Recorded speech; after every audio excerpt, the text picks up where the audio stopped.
জিলানী গাউসুল আজম রাসানি আব্দুল কাদের জিলানী গাউসুল আজম আব্দুল কাদের জিলানী বাগদাদে জন্ম কুতুবে রাব্বানি সবাই বাগদাদে জন্ম কুতুবে রাব্বানি ওলিদের ওলি জিলি গাউসুল আজম জিলানী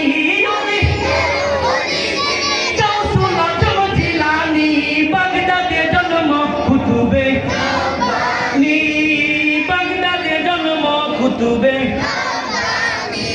আপনারা বুঝতে পেরেছেন তো? তাহলে যদি আসিফ বিন বরকে যদি কোরআনের জ্ঞান নাই, কিসের জ্ঞান? জাবুর কিতাবের জ্ঞান।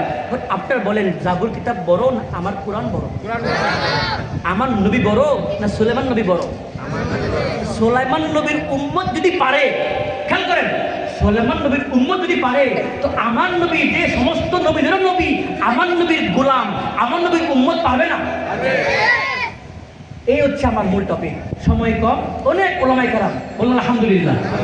আলহামদুলিল্লাহ, আমাদের দরবার, সকলের দরবারে আলেমের অভাব নেই। বলুন আলহামদুলিল্লাহ। বলে ও আছে, দাওয়াত ছাড়া অনেক আলেম আছে, আমরাও আলেম, ঠিক কিনা বলেন? হক্কানি আলেম। কি আলেম? হক্কানি আলেম।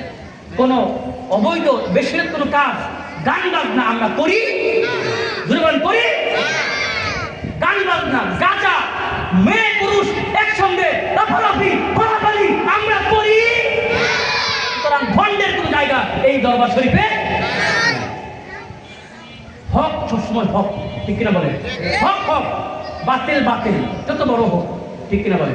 এই বলে আমার বক্তব্য শেষ করছি। আসসালামু আলাইকুম ওয়া রাহমাতুল্লাহি ওয়া বারাকাতুহু।